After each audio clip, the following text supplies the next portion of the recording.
with a twinkling of the magic at hand, we are live. The table is streaming to the world. As usual, we're here, and it's the end of the year wrap-up, and I wanted to just send a message to all of you out there who may be watching it now, in the future, a video on demand. A simple thanks. A thanks to our subscribers, a thanks to our viewers, a thanks to our fellow adventurers, and for the rest of us joining us here, thank you too as well, and our other players in our open table who are off spending their merriment and enjoying their own adventures out in the world. But today, we come as a group, in the flesh, here to play games and tell stories, and now we're doing our first live stream, which is awesome. So I welcome you guys to the table. We're doing it. That was our end of year goal. So with that, we're off. All right.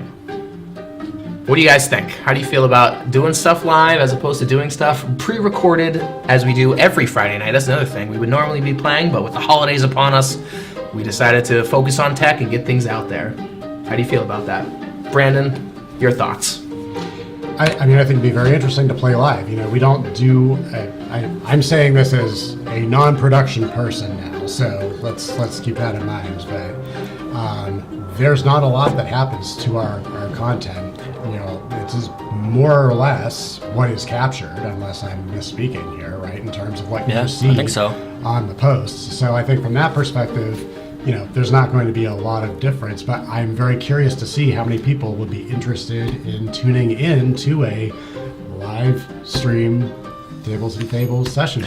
I think that's an interesting dynamic because the live component has that, person on a tightrope aspect, which I think is kind of appealing, maybe mid-2010s appealing, and as we enter the 2020s, 25s ahead of us, I don't know if obviously streaming and live is still here amongst us, but people have moved away from that, or like ourselves have generated actual plays pre-recorded and then put them up after the fact.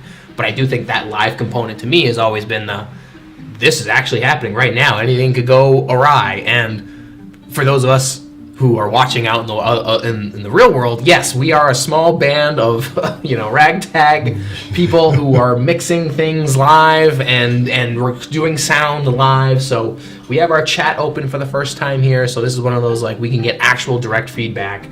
And obviously this is sort of what would we do normally, record it to the can and put it up later, but having this live stream component to it gives us a potential opportunity to actually interact with people sound-wise, content-wise, input-wise. So I think that's enticing and intriguing and kind of changes, at least I'm noticing in myself, the brain chemistry of, oh wow, the little hairs on my neck are standing up more than they usually are before an actual show because we're live.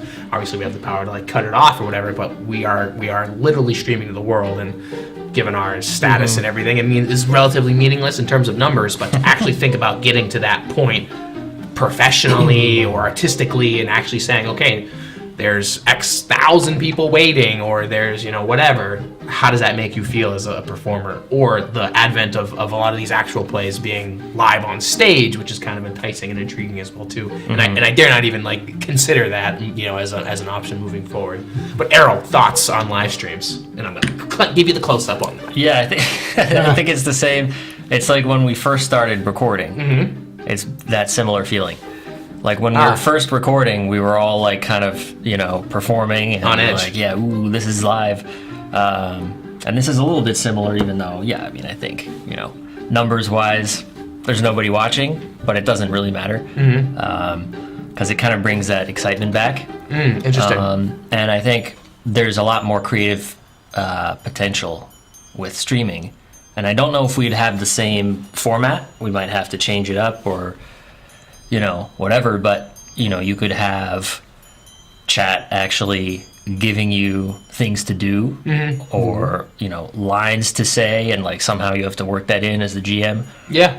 I've always loved this as well, too, in terms of actual creative input. Now, that, man. Or, you roll a nat 20 or a nat 1. What happens? Chat.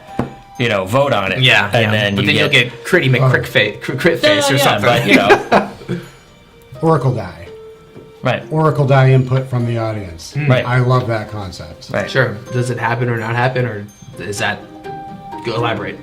Yeah, it's so yes or no, yes but, no but, fill in the blanks as an audience member, right? Yeah. Versus And do a us quick thinking poll. about it from the perspective of the table and what might be advantageous or not advantageous, right?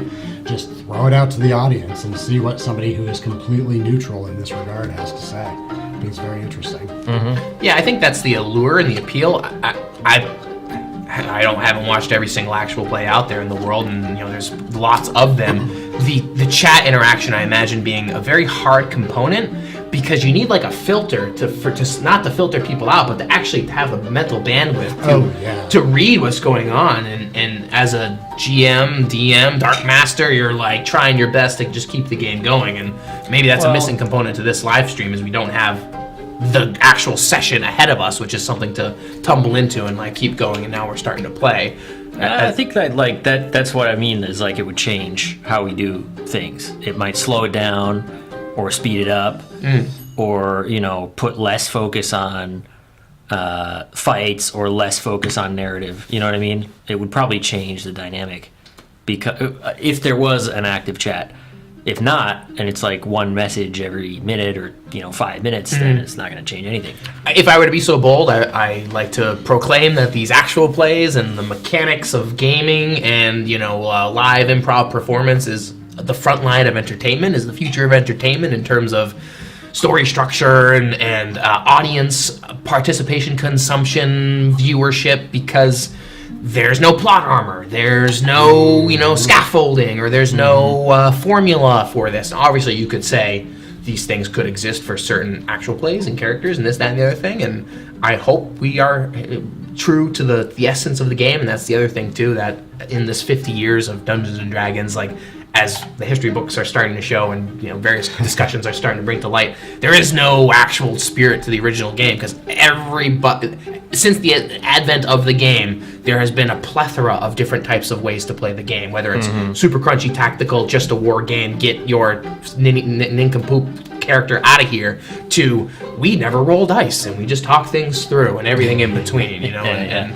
that's nice to think about and to partake in. And that's what has excited me about this endeavor, is documenting our experience and adding it to the plethora of the world of TTRPGs. And I don't know, self-servingly, it's nice to have this record of the ephemeral moment of play given life, and something I look down the road 50 years and be like, can't wait to watch this, Yeah, exactly. And I'm actually going to flip the script a little bit here and think about from the perspective of the audience, right? Because I think something that live streaming does is creates that ritual, creates that engagement, creates tension for the viewer, right?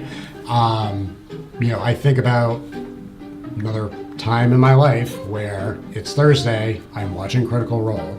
I'm seeing what is happening as it's happening, or close to when it's happening. Clock at 8 minutes, it's brought up, the CR. I know, but it was what I did on Thursdays when it started, right? Like it was an event. It was something I looked forward to and planned for. And I think that from a participating audience member's perspective, that participation could just be, this is my ritual, this is what I do, this is what is comforting and familiar to me at this time. So different from they just upload every Thursday. We just and whoever uploads on Thursday, is that different than actually they have a scheduled live stream on Thursday or whatever day?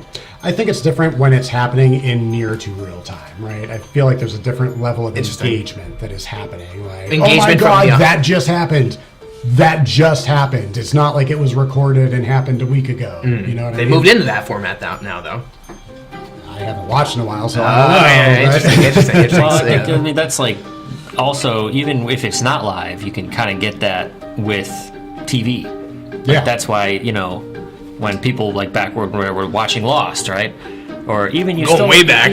even like you still had it with Game of Thrones, and then everything started to be like binge drop release of like the whole season. Yeah. I'll actually supplement that with something that's happening right now. Dune Prophecy on HBO Max. My wife and I every Sunday has put on the calendar Dune Prophecy. They released a new episode, Okay. and it's been So nice they've gone back to that. That's having good, yeah. a new episode every week and to have that ritual. And I agree, the process of going to watch it, Yeah. the thrill of something new, and then not having the next episode there ready to watch. And And if think you're a about it big throughout the fan, week. you go online on Reddit or whatever, and everyone's like, "Are you fucking kidding me?" Like losing their mind over what happened. Yeah, and like, spoilers this is gonna and happen discussion. next week, you Sure, know, or sure. planning and yeah. Yes. Does that really happen with a YouTube channel? Probably not. But if Well, it's that's live, it can. Yeah, because it kind of forces people back. Well, to the year in review, talking up the past, our goal, Errol and I, and Brandon, this by somewhat of extension, our goal was to get live streaming capabilities, and this is a testament to that in terms of our tech and capability. Do we want to move more into live stream campaign episodes? With the way we've been doing things, look behind the scenes, like it's kind of not in our production capability. And I've thought about this as well too, since we have a lot of backlog episodes to release. It's tough to do something, a talk back, live because We can't do live talkbacks, right? because we just released chapter 10 in our campaign, and that was played, Well, 2-3 months ago type of thing. We could actually do a talkback of what just released, but now, like in real life, it's 3 months later, and we could be like, "Oh, I really like," because then we've had time to like reflect. Right. Not that I think we're like really reflecting that hard on each Yeah. episode, but you could be like, "Oh man, here's what I really liked about those couple of episodes." Right. Well, the From recent 3 months later. talkbacks we've had has allowed insight for different players to hear from each other and deliver what their thoughts were in the moment or after the fact, which I, as a game master of it all, it's been insightful to hear, oh, that's what you're paying attention to. Oh, and that's the dynamic you two had, the Gallivan, Miss Biggs relationship in the recent talkback with Chapter 10. It was nice to hear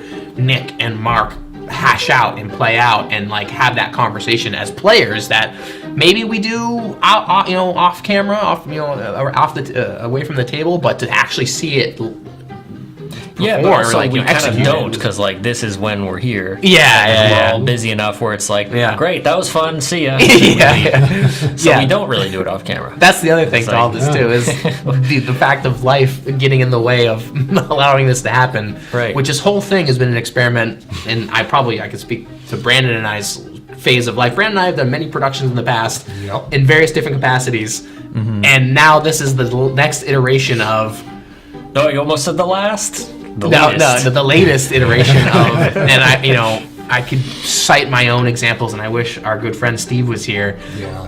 To look at the movie productions that we've done in which we put posters on the windows and made a set to film a movie about three guys on a couch, literally locking down the set for a summer. And I feel that's what I've done here in my current living domicile, Yeah. to have a production studio, which has made We've it locked easy. down the room for a year now, right? Yeah. And this is the dedicated game space, but it has allowed for less thinking of how are we going to do this and more thinking of when are we going to do this, and just getting together and having people come by and setting up the ritual of Friday nights and open tables. People come and go and are present or not. So that's And speaking of people coming and going, I see we have a few people possibly watching, so welcome in, guys. hey, nice, great, cool. Yeah. We're keeping an eye on chat as well too, which is Yeah, just in case. new to us as well too. Yeah.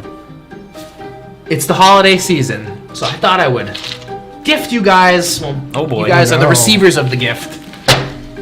Here, I'll do this. Boom. Look at this. This is for the table. Who wants to do it?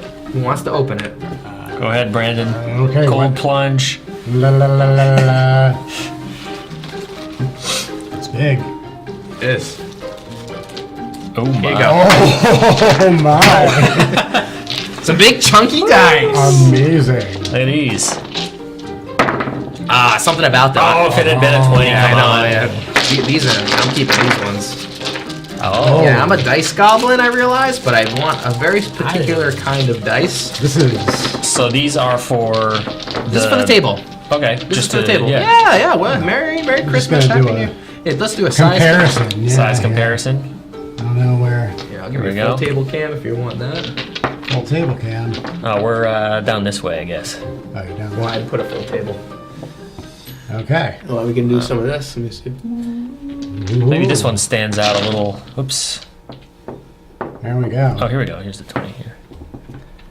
Doing it live, folks. Look at this. But I don't know. I'm on the fence. So you can see what I did with the white dice here is I put a little black stroke around it because I don't know, something about actually physically, and that half of this was a joke for Mark because he has a tough time looking at his dice and getting the results.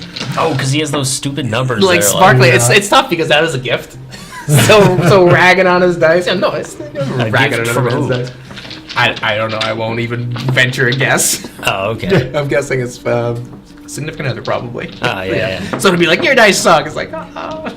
No, they look nice. They're They just do. They impossible do. to read. I'm quite particular, and having played Shadow Dark, have I gone through my dice bag, purged a bunch of old dice, and now I only want black and white dice. I want super high contrast. I want to look at the number. And even this is kind of questionable. Even these dice are kind of questionable to me because 'Cause they're of black and the white pattern. swirly. Yeah. Yeah, I want something where I can instantly roll it and know nat one and and I see, and there's Yeah. what's going on here, and this is me being very fiddly about the You don't want to like us over here being like, oh, 18. oh yeah, it's an 11, maybe because it's a 1 or whatever. I don't know, something about that. I want to see it and feel it instantly and not have a brain calculation. Brandon, you have something to say?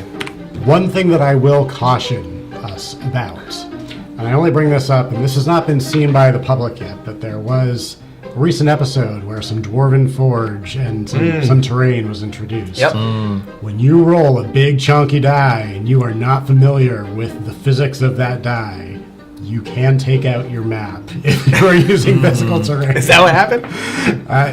That has happened in some of my games. Oh, before. sure, So yeah. I bring that up because, yes, oversized dice, fun. They can also hurt your terrain, Cause some hurt your damage. miniatures, Big and damage. potentially small children as well, Fair. depending on how hard you are rolling. Sure, but man, these are satisfying. They feel I actually really think nice the in the blue hand. ones are the most. Let's get some blue ones in the middle here. I think Oh, those are yeah. the most easy to read.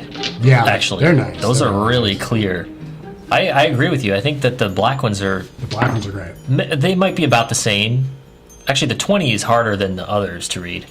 I think. This Look at one's these the things. best. That's- Yeah, that's that's- satisfying. you And can't plus, it's miss one of that. those like, if we get real nitty gritty about having a live stream production, everything matters. Like if you get one of these dice cams, you want to see the number. Well, as yeah, I best mean, as you especially can. not even live, just in general. Anytime. Yeah. Sure, but to have like an audience participation, and I've It seen would be some. great to have a fifth camera, like just cam. on a little, little. Well, that's what box or this has something. sort of attempted to be. Yeah, but it's the whole table cam. Yeah, and it's tough Yeah. going back and forth. And I even had like a little like box that you could roll into for the sake of Right. seeing the result when it matters. And obviously, you know, what's the audience? Is it the table or the viewers? Yeah, it's getting philosophical, which I like to do. I like to actually, think from all the different directions. We were talking before the stream started, but I'm gonna bust this out for you guys because it's the holidays. Because we mentioned this beforehand, and Whoa. Whoa! I've never seen one in real life before. what? Check it out. This seen better days. Bringing up, keeping the Borderlands here. Beautiful. This is one of the old Moldvay ones. There's Yeah. miniatures here, but look, an unopened bag of original Moldvay dice. Oh. I'm glad when we were talking about that you kept this a surprise. Yes, because Thank I you. checked to make sure it's easily. Because look at this arrow. This was the bag of dice given to, I don't know, what is this, 1984 Oh, man. Dungeons and Dragons. I don't know, it says 2001 up here. I don't know if this is a reprint or what. And are those color in with crayons? The bag's not even open. The No, staple I'm hasn't just even been saying, removed. like, is it just indentations? Yes, Yeah. Let's get these up to the table cam. Yeah, so look at let's this. get that going. Love that. That's crazy. What are you gonna give me for this? Brandon said hundreds of dollars for these things. Yeah, look, they're just impressions. They're just. Did you just literally- have this? That's Yeah, amazing. I got a whole shelf of crazy nonsense over here. It's stuff Yeah. that I've kicked around, and man, you want to talk about esoteric? Try reading these rules, and this is the cleaned up version. Listen, That's Yeah. great. Here you go. And look, we were even talking about this too. You want to cut them up and put them in a bag? Oh, chips? man. Amazing. This is a holiday treat. And I just want to point out, right? insane. So this is how you do this, right? This little card in the back of here, number 500, dice marker set, $1.95, containing one black, white, red, and gold for you to color in your numbers on your dice. Black marker set. Unbelievable. Amazing. Yeah. For sale. Yeah. We didn't include it. Yeah, you gotta go get it. Wow, apparently there's miniatures in here too. Look at these dungeon dwellers. This is Oh, 1979. this is Heritage Dungeon Dwellers? Wow. Look at this. I don't even know if I should open these, but these are Dude. great Shadow Dark minis. What? I the don't heck? think you should open these, Al.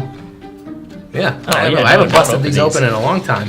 Forgot where I got this, So but I saw the Dungeon Dwellers. So Reaper got the license for Dungeon Dwellers for like the Whoa. name Dungeon Dwellers, and so they have a new line Yeah. of Dungeon Dwellers. I didn't realize. this is the original. That's so cool. These look kind of cool though. Yeah, they do. 25 millimeters. Yeah, old. Yeah, I hope they're pewter and not lead. Well, don't open them. Yeah, don't eat them. Don't eat them. And your kids are gonna be like really Yeah. angry when they grow up. Yeah. This orc is known by the state of California. It's, Yeah. It's covered in a Cancer. warning label. Dude, there's so many Oh, things that have man. that You warning gotta clip label on it. this. It's yeah. like crazy. So we're witnessing history here. This, That's this amazing. unboxing of Big time. mold. I love that. You even have the fourth side, the missing side, Yeah, stuck yeah. in here. Yeah, preserving it in case someone wants to build it. Amazing. Here, I'll show this to you, Errol. Oh, Would you want to play in a fantasy world with these monsters? Yeah. oh hell yeah! Yeah. Look at This- these guys. it's Christmas I love, time. This is I, where we I get- love his reactions. Yeah, exactly. This is all new to him. This is all new. Yeah, he's all bright-eyed. Let's And get these guys up to the light here. This is old school stuff. Oh yeah. I love it. Let me see if I can find the. Monster manual. No, but you got to get the classic. Right in the B section here. Yeah, the Beholder. Yeah. Yeah, it's actually not that bad. I think there's like a goofy little of the Beholder here. And they're like way Oh, yeah, more yeah. gnarly now, right? Like I feel Well, like Yeah, these they're way drawings are more fucking badass. Oh, yeah, super yeah. goofy and like On- chill. So the first appearance of that, I believe, was on the Greyhawk expansion for Right. OD&D, and it was literally like that's twice as detailed as that one. Yeah, that yeah. was just like a floating ball with an eye and like some Spikes, it like was really spiky yeah, hair, special. like a mohawk. Let me see if we can. There was like 5th grade notebook doodles. It was great. Oh man, let's see if we can. Yeah, There yeah, it is. There it is. Yeah, this is why we need. This is why we need PCN. It's our next goal for 2025. Mark it here, folks. We want to try to get our computer input to our stream here. Man, this is great. Some of them have Latin names and stuff too. That's wild. Yes. So goals for the next year, I guess, as I started to kind of delve into. Well, you like it? Yeah, Draco Garrus Bronzo. we gotta bring that guy in. Is that a monster name or a Bronze character Dragon. name? That's like nice. they got Latin names for him. It's amazing. And just this stuff feels like technical manuals. They Draco feel very. They were written Yeah. like a textbook. Yeah. This is for you. You're the one with all the Latin characters. Draco Chlorinus Nauseus Respiratoris. I actually Green understood Dragon? it. Yeah. Yeah. I took Latin in high school. There you go. Oh man, Amazing. that's hilarious. Yeah, we're busting out all the old stuff now. Yeah. Ooh, boy, Christmas stream. wild. Love it. Yeah, would you play? If you saw this and opened it up? Would I play? Would Nope, this- I would refuse. Well, I'm saying, if it, like, would this draw your attention? Would this draw you in? Would this be appealing and enticing to you? It's a marvel that D&D has lasted 50 years, but it's also been shouldered by a very specific set of people, and now is like jumped the mainstream for Yeah, various yeah. X, Y, and Z reasons. The answer is no. I mean, I would not do any of this if there were not people doing the heavy lifting. No chance. Interesting. Good to Even know. like board games and stuff, or Sure. like game nights. I'm like, Dude, sometimes I feel, and even in D&D board games, they have become analog video games. Yeah. I feel like the rules... that's like 2 on rails. No, they become so complex, so dense, so filled with an expansive array of options, items, whatever. Like you name it. That it's like, yo, I need a computer to process this stuff, and not human time and human brains and human minds. And I think that's a fault of the modern system. But I think a desire. It's one of those, like, the people desire it, but they don't really want it. You know, people don't know what they want, but they yell, they clamor for one specific thing. It's me being bold. I mean, I think you might be right about the first part. I think, if people are selling copies, then Obviously, probably somebody wants it. Of course. I mean, I don't know.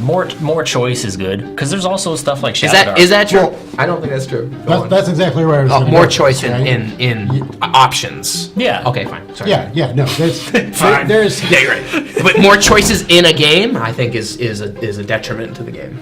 Yeah, I think that there's a reasonable amount of material that can be comprehended and processed at one time. This is Yeah. where Shadow Dark shines, right? Because you're not like, what is the specific rule for if I am charging, but I am carrying this particular thing and I am running over uneven flagstones, but also there's Plus there's, 2, minus 2, and all It's this just stuff, like move or double move. Like you're good. Like Right. And I fill have in the not gaps played in a your imagination. TTRPG, and I understood it like basically instantly. Like you had to clarify maybe one or two things, here and there. Yeah, I'll never But the forget actual your mechanics, I was like, yeah, I get, because it's actually to your point though, I've played video games, Sure. Yeah. Okay. and fair. that was all. So I was like, okay, yes, I get the stats, I get, Yeah, all hit the- points the and basic armor stuff. and defense. Yeah. I'll never go on. I want to talk about Errol's first time playing. This was pre-stream, open table, Oh yeah, Waystone Monolith.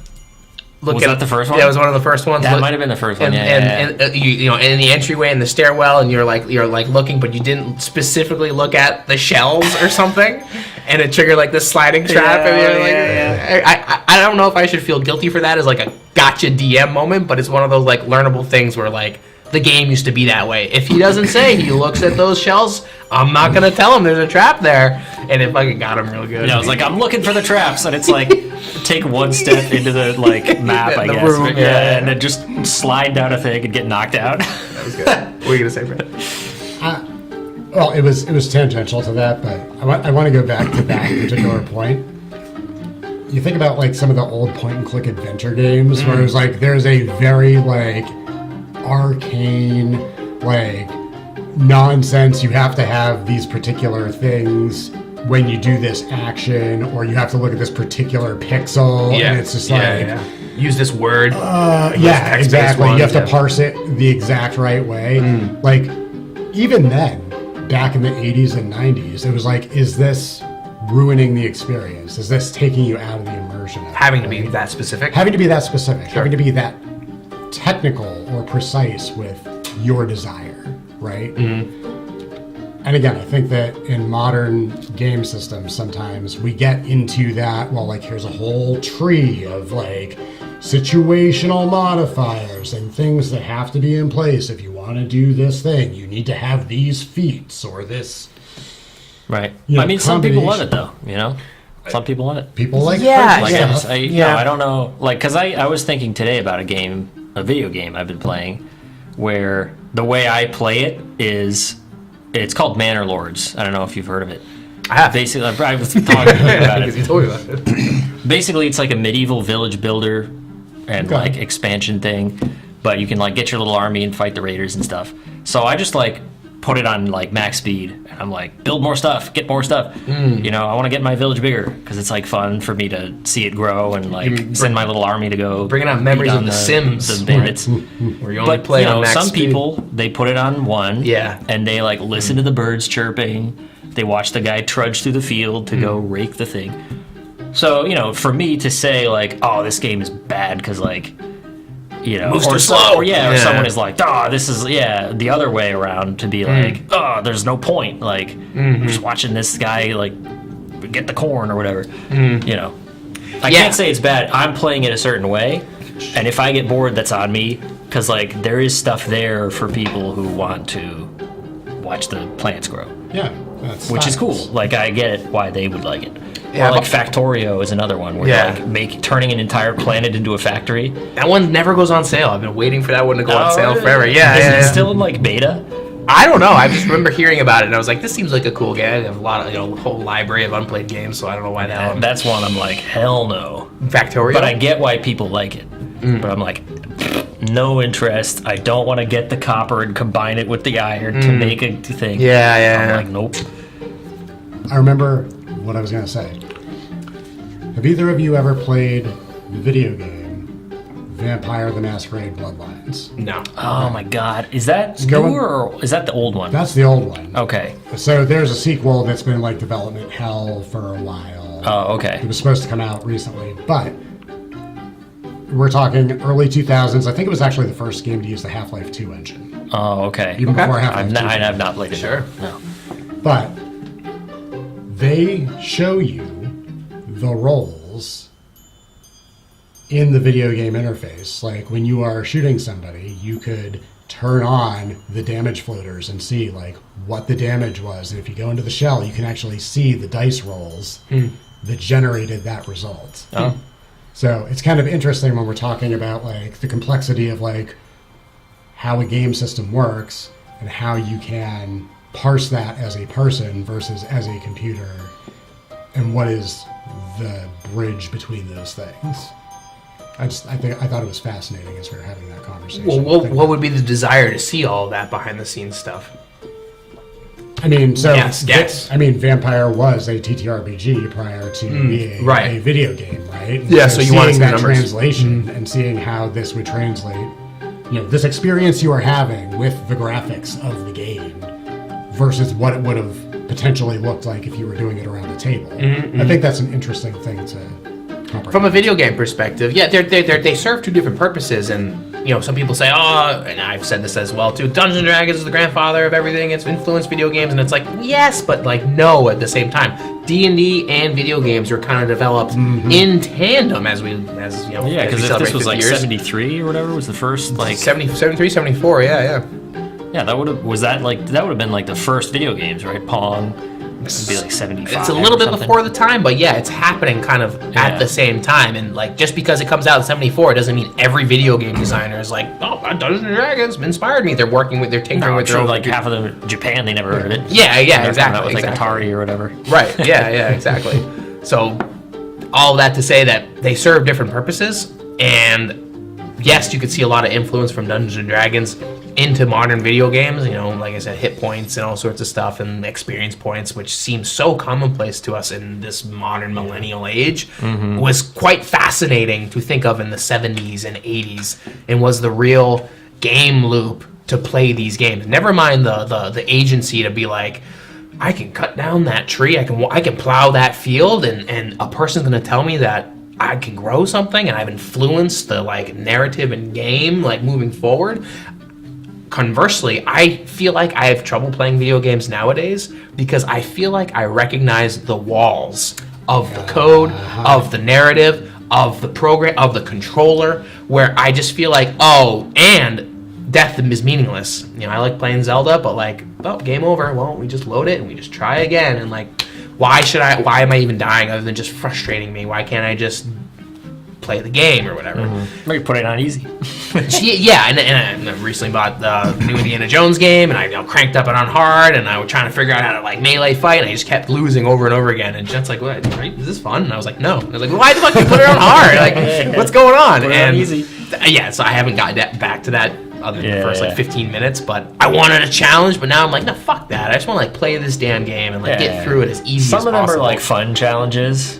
Yeah, like Dark Souls-esque type of stuff, which I've never played and never really thought. That's not fun to me, but Right. But I think there is. So what I found fun about Dark Souls, and I did not complete Dark Souls. I'll put that out there, right? But you are building a particular skill set, a particular reflex, a particular understanding of how the game works. And so, yeah, it's frustrating dying over and over again, like the first several runs at it. dozen times. But then there is something super satisfying about, like, I timed this dodge just right to roll through I've heard this about thing's this. legs. It's just like competency, mastery of like what the game is suggesting or how you play the game.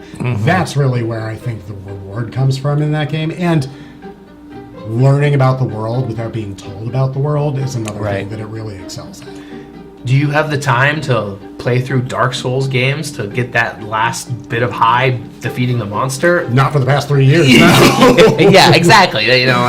This phase of the world of abundance and a limited time frame to do anything with, sometimes is a downer, and I don't know if I care to. Geez, I think about Final Fantasy VII back in the late '90s and grinding away at that game. This is like late middle school, early high school for me, and just having nothing to do in the summer other than play this game with a friend of mine up the street.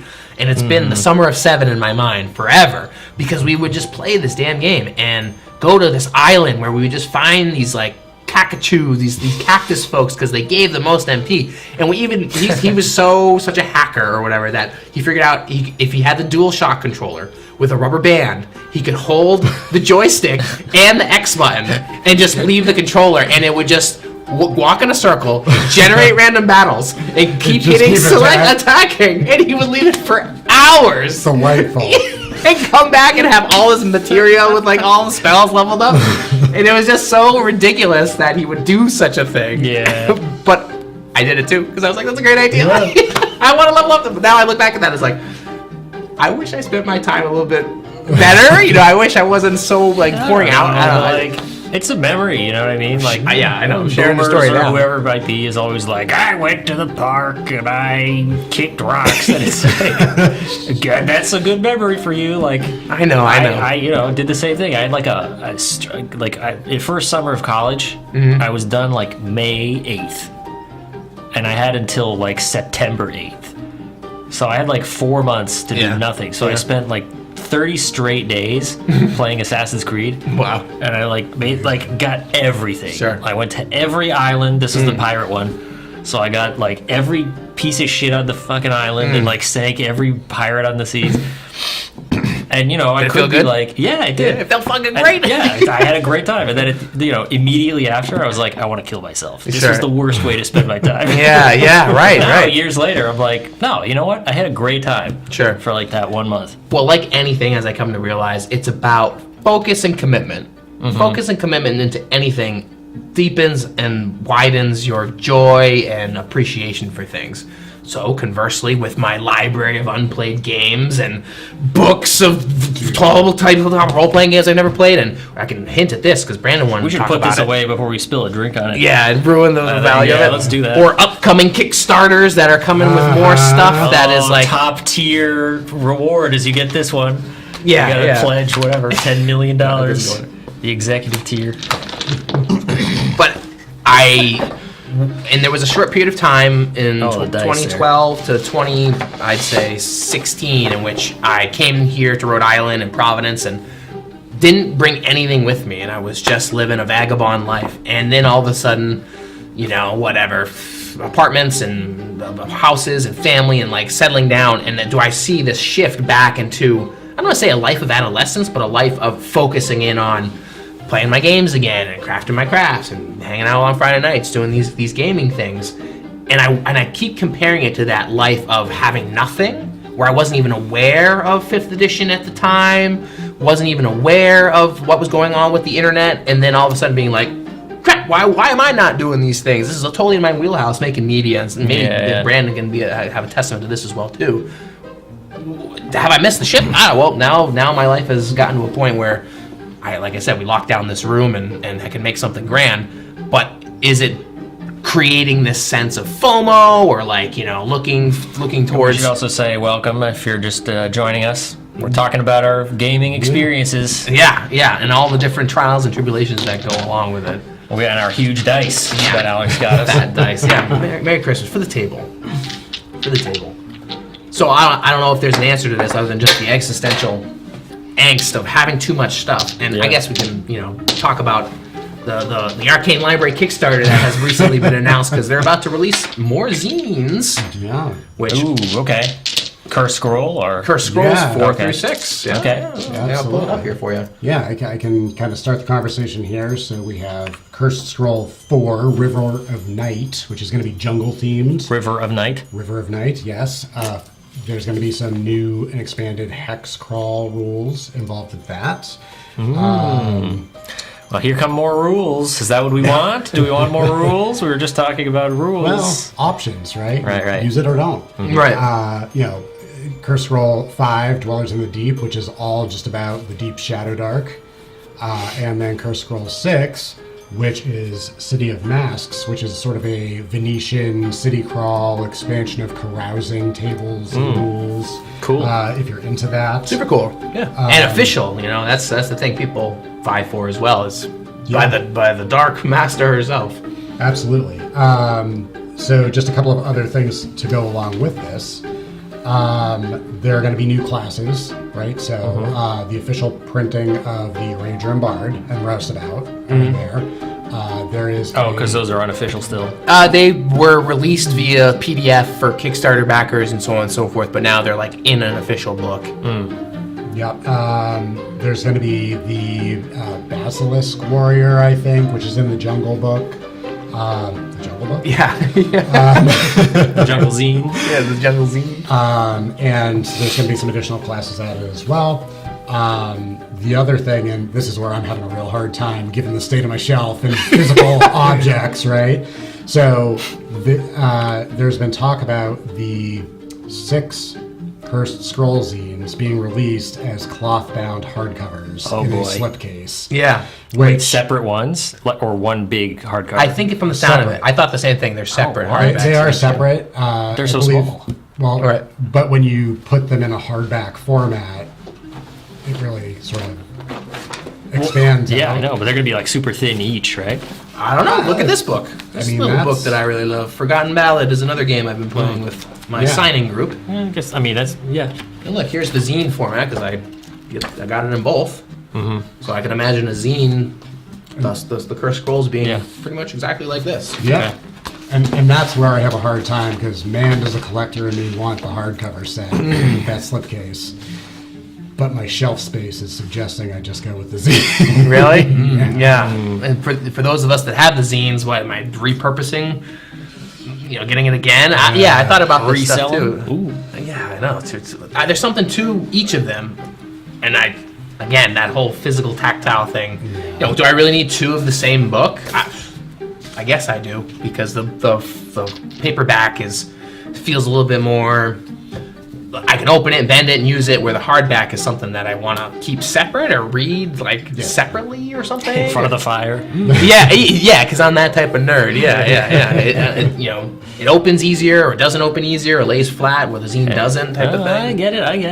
I get it. So all that to say is congrats to the next Kickstarter, and hopefully it smashes it out of the park in terms of the original Kickstarter for Shadow Dark, which would be a testament to the growing community, and we have our small little piece of that ongoing. Be puzzle. good for us too. More stuff. We all want the shared success. But I sort of feel that barely have gotten through scratch. I mean, loosely what we're playing is a Cursed Scroll 2 type of influence, at least from the map, if you see it on our stream. But man, we have about the first one or the third one, and never mind 4, 5, and 6. I wish we had more Fridays to play all this stuff. It's like, come on. We got to do a gaming retreat one day. That's something I would love to do. Just a focused weekend. And we did this one time in Memorial Day weekend in New Hampshire. Rented a cabin, and it was like outside of cell phone service, type of stuff. And you go there, and it was gaming workshopping, gaming playtesting, and gaming playing. Playing 3 different types of things. People brought some of their games they've been working on. I was working on something, and then we just played D&D, or whatever, Forgotten Ballad, and just rolled it up and just did it. We can do that. Yeah, we can do that. Yeah, we have to schedule it 4 months in advance. Yeah, but exactly. we can do it. Yeah. My wife was the best man in a wedding earlier this year, and for the bachelor party, they had rented a large. It used to be a colonial mansion. It was expanded upon, turned into an Airbnb type thing. So there was like an indoor pool, like in an old barn frame that was out there. There was something like 10 bedrooms in this place. Wow. And we were joking about doing, well, not really joking, but like half seriously saying we should do like a gaming fest where we have like 6 tables set up in the various rooms and just have people like stay here and then go from table to table, and you have to rotate through the tables. That's an awesome like idea. 2 or 3 days. Like, Yeah. that'd be That would awesome. actually I'd love to be do a something really like good little Kickstarter perk. Goals for the year. Yeah, that's interesting too. It's like That's I guess a really- that's a convention great of idea. sorts. that. Yeah. Yeah, like a mini con. Yeah. I just selfishly want to do that to just focus and play some games. Oh, that slowly too. for a weekend. Yeah. Hang out with everyone. I don't know. Thing. I'll write it down. Yeah. Hopes and dreams for the future. Yeah, right? that's what we what- talked I know about. the downside of like having a show for whatever the show is worth is like you want to do everything on camera, you know. Yeah. And then it's like those just casual things of like, well, no, I'm just gonna play a game. Not worth it. Yeah. Or like we don't have time. Like, The time and place. I think there's something to, I don't want to say exclusivity, but it's like, no, we're just doing this at the barn or wherever this Airbnb thing is or whatever it is. And that's something that has more meaning than, it's a production. But I do agree with you. I think no, I'm about just saying productions. the mindset that sets in Right, in the back of your head. You're always like, oh, should it be on camera? Yeah, I don't know. Yeah, what do people think? Is there? I throw it out there to the general audience, and as ephemeral as they are, do people always want to see everything, or as an audience, a nebulous audience member, even ourselves included, would you actually just appreciate not seeing every minute or everything recorded and streamed and presented? I don't know. Is there? I don't obviously watch everything of the fans that I'm. The creators that I'm a fan of, but knowing that they have their own cons and their own things that are not recorded, I appreciate, because it's not always a production. You know what I'm saying? As opposed to like an audience member who's, I want to see every minute of everything you do. Oh no, I don't know. I mean, I guess there's probably people That's like what I'm that saying, out there, yeah. but probably a very small minority that are like, I need to have everything. It's like not gonna happen. Right. But would they prefer it? In that hypothetical sense of like, as a creative, as a fan, a top tier fan, they want to see everything. Is that a good position to have? Is it crushing to a creator? I almost feel it is. Yeah. And Clearly it is. It's definitely toxic if you're at that point, for sure. Sure. Because like, would you be like, I want to see Tom Cruise taking a piss? I love him so much. Like, That's a short right there. We're cutting that. We're making that a short. Just that, no context. Yeah, exactly. but that everyone would be like, yeah, clearly that's weird, right? Sure. So- I'm saying for like a creator, like I want to see everything Tom Cruise does, every behind the scenes thing about every time he's on set. I want to see the ins and outs of his script reads and table reads. Yeah, and, but like, anybody who wanted that would be considered weird. So yes, it's I don't bad. know. I don't know about that. It's There's the Truman Show, right? Sure. That's a bad thing. The point is that it's a bad idea in the movie. Really? Is that was your takeaway? No. You're like, oh, you should have stayed on the show. Shut up. Yeah, I could have used that. I could have used that platform. I don't know. I get my Jim Carrey movies confused. That's the one with the Who's, right? Yes, He exactly. was in the green suit. That's the one. Going back to games and live plays, actual plays, this has recently been brought to my attention. Manifesto RPG.com. Did I spell that right? Looks like it. The role-playing game for actual play. I've only just recently learned about Sorry this. if you're watching. We don't yet have the ability to show you the it's just the PC landing. screen. Yeah, it's but- just the landing. The goals for 2025. It's just the landing. Oh, it's page. just that this is it. This is literally just like ManifestoRPG.com. If anybody wants to go look this up. and it's because I posed this question and learning about this through some of my interested folks at the Glass Cannon, who I've been a fan of for a long time as actual play folks. One of the lead game masters, Troy LaValle, also a Massachusetts boy, has gone off to do a solo project in terms of Manifesto RPG, designing a game for actual plays. And I've always posed this question of, talking about being the analog version of video games and everything's getting super complex, dense books, word count, everything's super crunchy.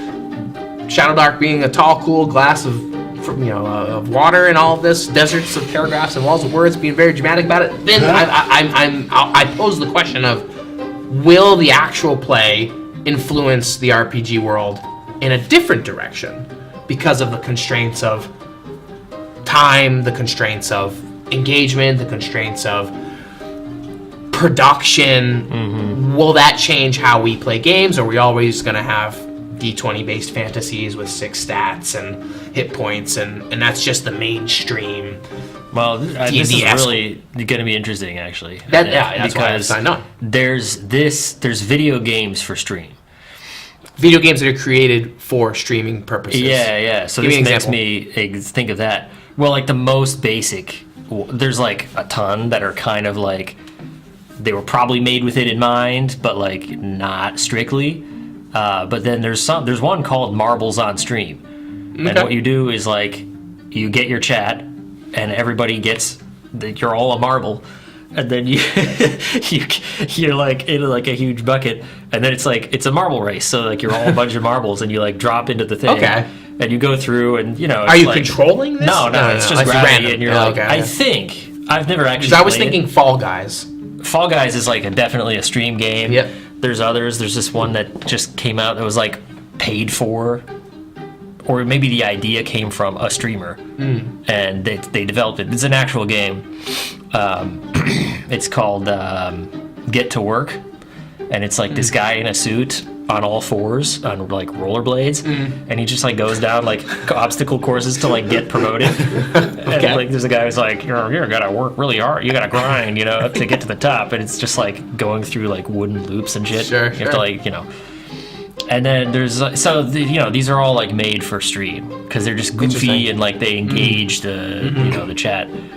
But it's obviously like the most basic form of gaming, right? Sure, yeah. Yeah, and even Fall down Fall and go Guys, boom. Yeah, even Ha, Fall ha, ha. Guys is like Yeah, a basic yeah. competition of like Right. there's like tense. Usually there's like some kind of Battle tension. Royale style.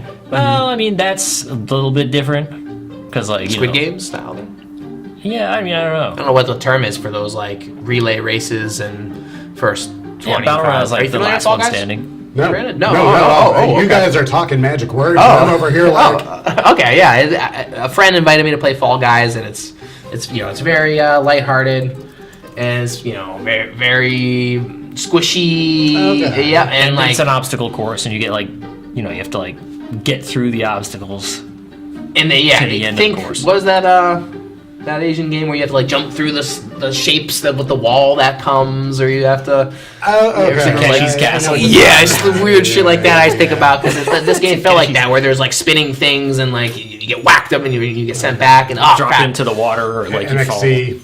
Yes, Yeah, exactly. yeah. MXC, the video game with Okay. with these type of squishy type of people, and Wasn't you're in MXC a like an overdubbed Yes, Japanese yes, show? it was. Yeah, yeah, exactly. Okay. And you're Yeah, in a, you had the actual name. Yes, yeah. Oh, that's so good though. Yeah, yeah, MXC's you're good. in a room, you're in a server with I don't know, is it 100 people, 50 people, Fall Guys. I don't know 75 what it people. is. Point is, and then like the first 25 qualifiers go into the next round. Okay. The next round, Yeah, yeah. and then it's I think it is. the winner is the Yeah, it winner. is a battle royale technically. Yeah. Yeah, right. yeah. So games for streaming. Okay, fine. We're on video game world. So my point is, those are like very basic video games. Like it's just like there's a little tension, there's some comedy, and there's engagement, right? Because you can get your chat playing.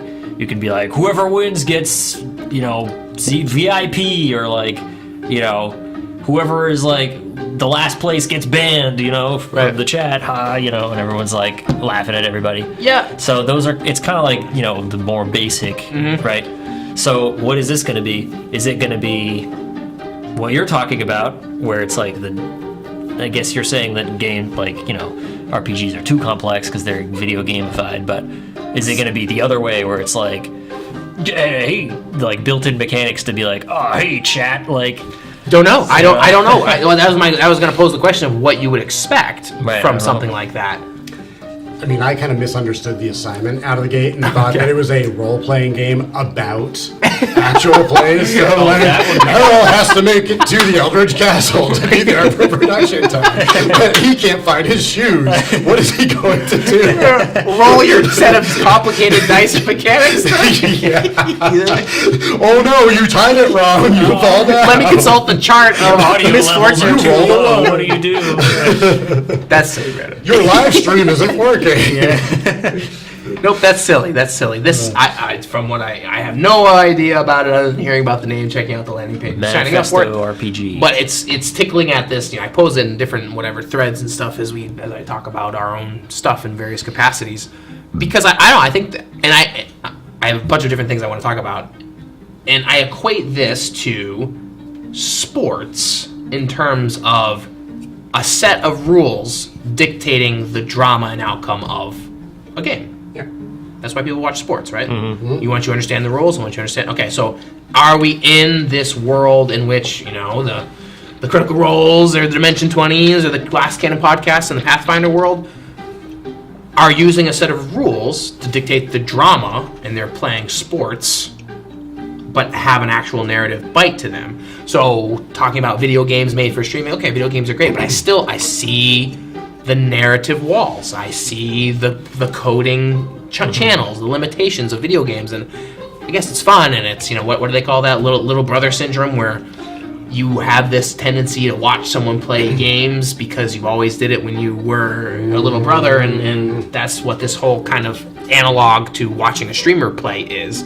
Again, I equate it to sports. Well, why are you watching this person play video games? Why don't you play the video game? Well, why do you watch people play basketball? You go play basketball. Right. Oh wow! When you put it like that, you're right. And like no one, right. I haven't seen anyone watch streams. I watch people play the games I like because they're really good at them. Interesting, and right? Nailing headshots, and I'm interesting. like, fuck yeah. And then you have what's the place? The Heinz Convention Center in Boston, filling the stadium for League of Legends tournaments and shit, and it's like it's like filling up the Garden when the Celtics play the game.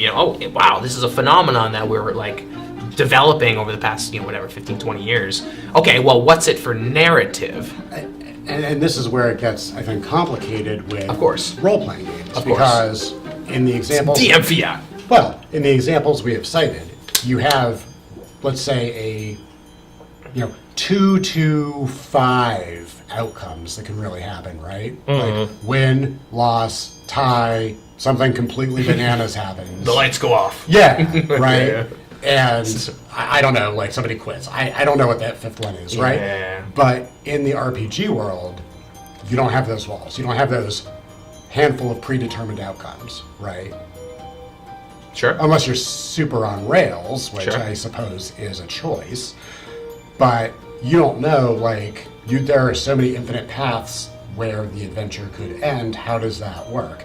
That's what I'm interested about in terms of this, the engagement with this actual play. Yeah, totally. Like, how's that? Are mechanics going to support predetermined outcomes, or are they going to support this green field of possibility in a way that is consumable? I don't know. Well, that's what I think is enticing from an audience perspective, from a creator's perspective, and I wanted to bring this up too, is like, do I call myself a filmmaker? Sure. Do I call myself a media maker? Sure. Do I call myself a content creator? Sure. That scope of making things has widened as I grow older and wiser. But man, is it way more fulfilling to get together with you guys every week and roll some dice and have a story and have like a set of challenges that I put forward as a game master and see the players, the actors interact with it, and then boom, we have a story. All right, what's next week? As opposed to a round of draft rewrites and then looking for production money and then going to a set and doing a couple takes and getting the footage, and then like a year later we have a movie and it feels great, but man, that process from start to finish has been such an arduous, long haul. Now, I throw it out there, goals to the future. Yeah, of course I want to make films. I have made films. I will make films. But man, do I recognize that fulfillment is such a long road where TTRPGs to me can have that creative output, still be kind of entertaining from a whose line is anyway improv perspective from an audience standpoint, and it has that ability to churn through creativity quickly, and I think that's enticing. Now, to put a set of mechanics underneath it that no one has control over, but is influencing the outcome. I think obviously it's happening. We're on to something. That's very enticing. But how long before football and basketball and baseball became mainstream, till everyone understood the rules, till everyone adopted it as, this is America's greatest pastime, or, the National Football League has become this conglomerate. And now they're trying to spread it to the rest of the world in Europe and Japan. Geez, baseball, I think, is huge in China and Japan and stuff like that. It's big in Japan, yeah. That's fascinating. Okay, so is something going on with TTRPGs, and is the big dog, Dungeons & Dragons, the front runner only one? I think we've backed into that world from a popularity standpoint, and it's more brand name, but is it more baggage than the results are actually worth? And are we only scratching the surface of what the D20 result can be, but your abilities and feats and character options never really make it to the forefront? Because that's what's enticing, I would imagine, from a tactician like myself, is knowing that you could do X, Y, and Z with your character, and you have this, that, and the other thing with your magic items, but not seeing that ever come to light is a shortcoming of the actual rules and mechanics. So why bother even having them if you're just going to talk your way through the problem? So all this to say is, I don't know what Manifesto is going to bring in terms of role-playing games for actual play, but what would you want to see? To me, the Oracle die is one of the most fascinating elements to bring as a game master, as a person, because, man, I have to think of everything? No, let's just let these dice tell us what happens or does not happen. And I'll even bring up Forgotten Ballad that I've been playing with my sign language only group, in which, it's a D6 dice pool, and it's on a 5 or 6, it succeeds. You start with 1 die all the time. If you have an item and it's very visual based, Legend of Zelda and NES Zelda for the Nintendo Entertainment System style, like, if you have a physical item, you're going to get another D6 out of it. If you have someone aiding you or whatever, you're going to get another D6 out of it. And that's just the base game. And I'm rattling on into the depths of it all. But all that to say is, it's simply on a 5 or 6 you succeed. And I have seen the game unfold very creatively and very enthusiastically, because there have been less rules to consult, negotiate, propagate. It's just 5 or 6, go. And I, as the game master, have not had to argue or deliberate or figure out the results. Yeah, that's actually what I was thinking. Maybe there is no GM in Manifesto. Go on. But I don't know. I'm just all of that you were saying throughout here is making me think. The GM has a lot to do and takes like kind of a king role in the facilitator or ref, as I've tried to channel. And also like the star of the show in actual plays. So maybe that in this case the game has no GM and the game is the GM. Okay, I'll bring up Gloomhaven as a counterexample, because I don't like Gloomhaven. It's a board game, and it's one of those things where, I love Gloomhaven, I play with my friends, and I don't have the game master, and we get together and do missions, but man, every time I play the game, 1, we lose because we probably suck, and we played the mission multiple times, and we still lose, and that sucks. But 2, I always walk away being like, man, I would rather just play D&D. I would rather just play Shadowdark. I would rather just spend the past 3 hours playing a game that might not have a definitive end, but feels like I'm not butting up against the rules and mechanics of the game. That's not an RPG. No, but it's a GM-less game.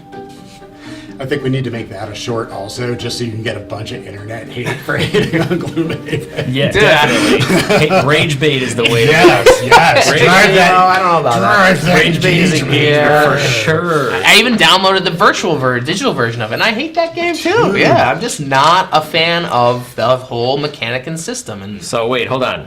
Let's have 1 second of silence. Hey Alex, how do you feel about Gloomhaven? I hate Gloomhaven. I gave you the close-up too. Yeah, I thought about the production of what we're doing now, doing it live and cutting it up and repurposing everything. But post-production, man, that's been one of my goals to avoid in this recent iteration of things. Because a previous iteration of D&D storytelling was a highly produced podcast, which you have been a fan of. Which was good. It's still out there. We still have unedited footage, but man, that was the perfect COVID kidless project in which I literally sat in a room for a good, solid, long 8 to 10 hour workday working on one episode, putting the audio pieces, putting the sound effects, putting the music, and it was great. But I could never see myself doing that at any time soon. Single-threaded time is such a luxury now, right? What? Single-threaded time. Single focus. Oh, yeah. On a task or just an activity and anything. Getting in the flow. In the world of kids, Getting in the flow state. Yes. Well, I don't have kids, and I can't get in the flow state. Well, that's a byproduct of modern age. Modern age. Yeah, Yeah. totally. No, I just don't have anything to like hold my attention that long. Why? Except, I have been getting into chess. So when I'm playing someone in chess, I get pretty focused until the end game. Then if I'm winning, I've thrown a couple games so badly. Thrown them. Yeah. Like, toss the game board. Like, I'm just kidding. No. Like I saw the move. I was like, I can't make this move because they'll checkmate me. And then immediately forgot and played that move. And I was like, fuck. But yeah, no, I can't get in. You can't get in the flow state. It's Why? hard. Yeah. And I don't know if it's because of all these things we're surrounded by. They're. No, actually, that's not true. We get kind of in the flow when we're playing. Well, that's what's sweet about this yeah, place. I love that. Yeah. From this perspective. Yeah, this is like, the flow. The last time I had something like this was when I was going to the gym, and if I thought about anything else, I was getting punched in the face as a result. Like, this is the closest I've gotten to. That's not exactly having the same. Any, If you get distracted, we'll all punch Yeah, you. I can bring that back if you want. yeah, that's fair. That's player abuse. That's not- Okay. Then I'll have the other players do it. Just a we call that DM. The PvP. Yeah. But yeah, being shut off in here for a few hours on Friday. We talk about the ritual, right? Like nothing else matters. Not checking my phone. Not thinking about did I pick this thing up at the store. Yeah. It's just Friday night guys. gaming. It's just you guys. Yeah, totally. I think that has been very rewarding. I always feel my highest after we have a session, and I'll bring this up as a point of discussion too. The highest, but also a little thing I call DM blues. There's always this sense of You get the blues. yes. I don't know. Maybe if you DM a game or something a couple times, you may feel it. I don't know, Brandon, you feel it? Yeah, it's the sense of incompleteness. Yeah, because this thing you thought of and that thing you thought of. Yeah. happened. Yeah. Or a decision that you made that you're not necessarily. Dude, I have one from like 2011 that haunts me to this day. That I think about. Yeah. So. Soapbox. Let me give you the cam. All right, so I was DMing a second edition game, and the party, which was my siblings, their significant others, my girlfriend at the time, had been going about town. They had done some good deeds. They were getting some renown, and then they were trying to gain entry into this tournament that was happening at the castle. And one of the players suggested, well, we don't have horses, and there's this grand procession going on. But we don't need horses. Let's have the gnomes and halflings hop on the other characters' backs and like ride them in to be Like two people, like So, two like- kids in a trench coat type of thing. no, just like to join this grand parade to go into the castle. And I was like, yo, that's very dumb and against the spirit of what I'm trying to elicit here. And so I'm like, okay, people start like throwing tomatoes and cabbages at you and jeering, right? And I think about that, and I was just like I could have just said yes and on that, and like it would have been more fun. But the person who like suggested it was like very like offended that I was like, no. The executioner. You still think about that. I do still think about that. But you, as the game master, are trying to vie for some sort of game, and you want your players to rise up to the challenge, or meet you halfway, or Yeah, I think when I was in that time period, I saw my role as the DM to be more, okay, I've created this world and this story, and here's the framework, and you guys are in the framework. I was a little bit more rigid in terms of like letting players dictate aspects of the world, if that makes sense. Sure. And, like, So what you're is like, there's acceptable and what three is- ways that I've thought of to get in the castle, and this is not one type of thing. Oh, I mean, they just did it, and I was like, sure, you can do that, but like the audience isn't going to react well, you know. Yeah, but to that point, like, yes, I think DM blues wise, like, yeah, like I'll go back and like question after a session, like, did I do this the right way, or all the prep and like the setup, especially. Again, I'll go back to the whole Dwarven Forge thing, right? Like the whole I'm crafting this map and like playing with these pieces to create an immersive atmosphere and like putting work into what this looks like. Yeah. Right. Right. And then Dick and fart jokes.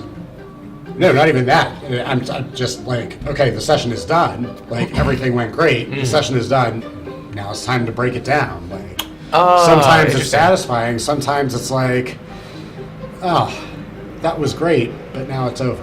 Right. And sometimes I'm like, yeah, that was great, and now it's over. Let's think about the next one. And sometimes I'm just like, based on schedules, like it's going to be another 6 weeks. Like, you know. Interesting. No, my DM blues circle around like, here's what I imagined, and here's what ended up happening, and I'll do it this way. You know, it's like, Yeah. it's like, it's a different, it's not even higher or lower, it's just a different fucking scale, but like, I was imagining this, but this ended up happening, and this is cool, but like, is this right?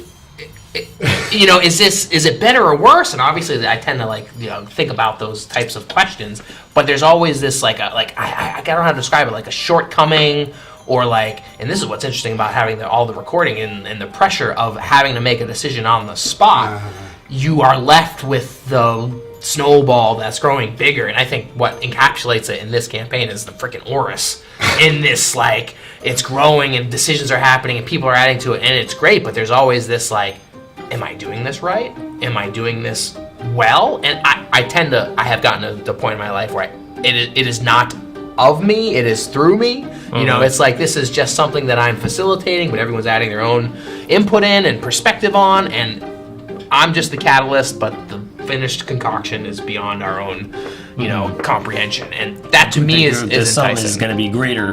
Right. And I think people take it so thing. personally from a GM's perspective that they have to think the ins and outs. And I think that's why the Oracle dice has been so good to have as a tool, because you throw it out there, and that's enticing to me. Is like, wow, we started here and we ended up over here, and that journey is, to me, in a tabletop role-playing game, you know, that's life. That's the beauty of random chance and best of intentions and worst of actions and executions and so on and so forth. Yeah, I mean, you can think through what could happen all day long, but then players throw something out. And I'm not going to spoil anything here, but there was a recent episode where...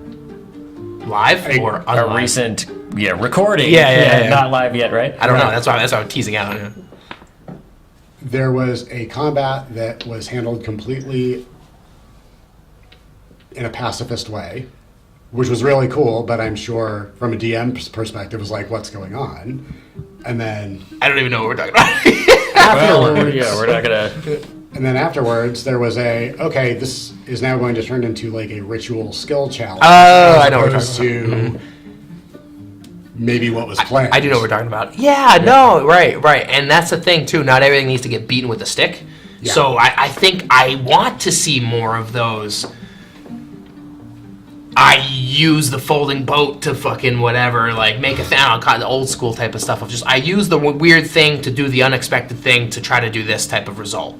Fill in the blanks, you know, and like, rather than I use this ability on my character sheet to do the thing. Like, and that's why I've liked Shadow Dark as an open-ended system, and Nick and I have had discussions, maybe on camera as well, but with the talkbacks, but off camera, about like, to have a different perspective on those list of options give me insight on what I can do. And I've been the you can do whatever you imagine, which I'm not going to say do whatever you want, because sometimes having no bounds is more crippling than having some bounds. But to think about the narrative open-endedly rather than a list of options video game style of like, you know, press, what is that, what's the meme, press X to mourn or something like that, Press F to pay respect. yeah, exactly. Yeah. Like, in those moments represent the downfall, or like, I want to press like Q to flip them off or something. I want to do what I think should be done without a prompt, without a limitation. And if you give me one option, why are you even giving it to me? Because I'm playing the game. I hit X. Fuck yeah! Like, okay, like, just show me the movie. Just show me the movie. You know, that's how I feel about those sorts of things. Where tabletop role playing games can be, I show my respects. Yeah, I show my, okay, you do that. Why? How? How do you do that? You illustrate, elaborate. And obviously, maybe this is our shortcomings or our strength is like, we're not professional actors or whatever, but like, that I think can be unique because it is a representation of someone's inner creativity and desires and the expression of what they want and the conflict of what is the result. It, to me, is more telling of a human experience than a perfectly polished play or perfectly coded game. You know, because you're not expressing what you want. You're ingesting what the code is telling you to do. Yeah. And I guess this has been my rant against video games, but that's why I've been so enticed to play tabletop role-playing games and to get back into them. But I don't know if players, and it's funny because I'll preach this and then become a player and be like, what can I do? You know, and like all of a sudden it switches where I'm like, wait, how do I want my players to be? So I try to like practice and bring that out, and I understand how limiting it can be as a player to all of a sudden be told you can do whatever you want, and you just have no fucking idea what to do. I feel like I've been talking a long time though, so Yeah. I'm thinking we should play like a short game. I think. What kind of game you want to play? I don't know. What do you think, Brandon? I don't know. Do you have anything? I would bring out fucking Forgotten Ballad if you want to play that. I've been playing a lot of that. It's a more tabletop role-playing game rather than actual physical board game. Sure, whatever. Yeah, I think just like a little game would be fun. Or combat simulator. Seems like we got a few people watching, so just like I wish switch things up. Yeah, any thoughts, chat, on what we should do? Any opinions? Yeah, into the diatribe. Thank you for watching, by Yeah. the way. Which we've had a few people on here for a while, so Start to appreciate finish. it. Yeah. We were dwelling upon hopes and dreams of the future. Oh, sure. What do you want to see for 2025? Well, we have a few potential, not like replacements, but kind of additional GMs that might appear. And so that would be pretty cool. Running So other we'd have shows. 2 shows going. That would be fun. So I would like to see another game Sure. at the same time. Yeah. So we're going to do our second season. Eventually, we have a lot of episodes to release. So I think we could give it a little while before we actually start recording new ones for that. But I think we should definitely for the new game. for the second no season. for Tables and Fables season 2. Yeah. But Shadow Dark season 2. Yeah. But I think we should give that a few weeks, months, whatever it is, and then also try and get another game. So A totally different Yeah, I'm not system. going to name the potential people that are going to want to or get the in here. systems at all. Yeah. Right, but I would we have a love to. couple of If possible. you're watching, we'd love to have you host a game. Yeah, You're out there. we want a second system, second game. Yeah, I'd love to be a player. That's one of my goals. Yeah. So I would love to throw this out there, and I will even throw a system out there also. I would love to do like a 2 or 3 shot Castles and Crusades game. Is this Brandon putting his hat in the ring as a potential person to run the where's game? the hats? Get the hats in there. The hats are Want to popping run the up. game? I would Sure. love to run Wow. something limited, right? Because Sure, again, sure. we talk about time being at a premium, Yeah, etc. yeah, yeah. But something where we can carve out and That'd be dope. yeah, I could just It's manifesting right in front of my eyes right now. great. Yeah. This is live. We're live. Oh my god! you know, I feel, confident enough as a, GM. Oh, so we it have would it on really tape. just be learning how to run the system, Get it going. run the production aspects of it and switch the cameras Yeah, and the yeah, audio and yeah. everything. You wouldn't have to do any of that. Oh, would I have a production assistant, if you will? Yeah, well, that's why we have the. Yeah, Let's see. yeah. Come on, hand it over. No, dude, Give me my. I would set this up for any other Give GM. me my special board here All for right. controlling the cameras, and I'm gonna go wild. Oh my God. Yeah, so no, I would imagine for any GM who comes into our little tower here, they wouldn't do any of the tech. Okay. If they Well, want, I mean, if they that's want, they fantastic. can. Yeah. Did you But- think you'd have to run this tech? I did, yes. Oh wow. Is that No, something- if I got somebody to run it for me, then that makes my life a lot easier. It depends on what you want to have available, but like from the sound to the cameras to Once it's up and running, I mean, it just runs itself, and then I can be the one to like. switch, Okay. any cameras. one of us, yeah. Yeah, anybody, literally anyone. And that's kind of that's Yeah. kind of a nice thing to have too, because you offload it the Alright. mental bandwidth, and we do the Sirenscape if you want to do that. Someone else can run that, and I'm trying to devise it so it's not on screen actually, because it's I think kind of a waste of Yeah, kind of browser the background space. and, Yeah, your and I think it should be separate from everything, where we can put in more Stream Deck. pictures and stuff. We need the Stream Deck. Is that what I've they're called? The heard about Elgato. Yeah. It's like a touch panel with different things. I think just running the Sirenscape on an iPad. Yeah, no, we definitely don't need a Stream Deck. I just like want to see what, because I've never had one, so I'm like, get the fucking huge one with the 50 buttons on it. Yeah.